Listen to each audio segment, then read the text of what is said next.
Rockford, the second biggest city in Illinois next to Chicago, has a very aggressive but yet talented music scene like no other.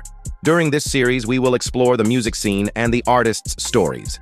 A wide variety of artists, but the city is bred on street lyrics, hustle rap, and real-life struggle. Outside of the gangster rap and backpack rap crowd, Rockford also has a more mellow sound with lyrical content that would get overlooked over the years.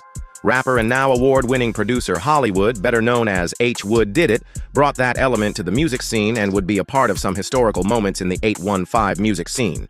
Hollywood grew up on the west side of Rockford, Illinois, and started out rapping with a group called 3OC.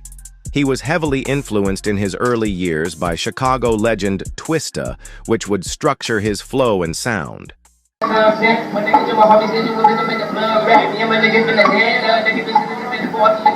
He began making beats in his teenage years and would make beats for himself and artists around the area.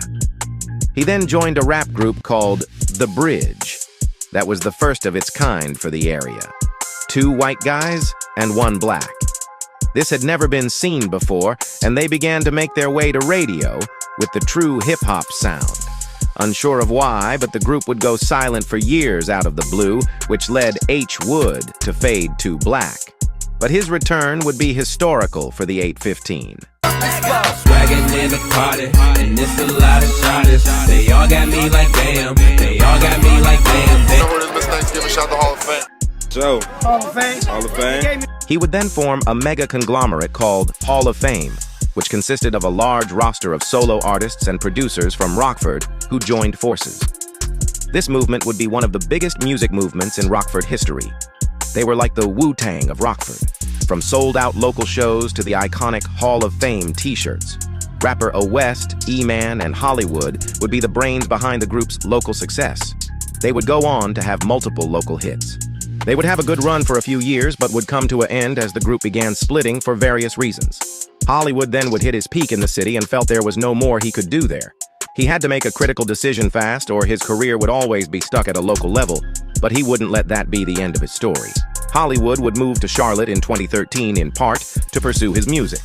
There, he met Dawd King Carter, the CEO of Social Currency and former manager of DaBaby, and started building connections in the studio as he would take a step back from being an artist to a full-blown producer. He would amaze artists and fellow producers with his fast turnaround when making beats. He would then begin working with up-and-coming artists such as Tootsie, chart toppers like DaBaby, and legendary rapper Boozy. The work that I put in, the work that I put in, I've been working on this since I was 14, 15 years old, you know what I'm saying? So I've been working for a 20-year stretch, you know what I'm saying? Like, for a long time to get to this point, like every day, perfecting my craft.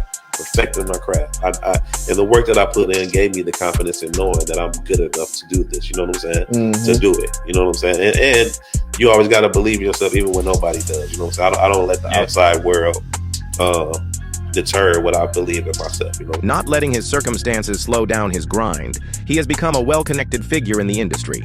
He now hosts major producer events, manages artists, and still creates hits as an artist and as a producer. This is a story of believing in yourself and never quitting because progression is forever.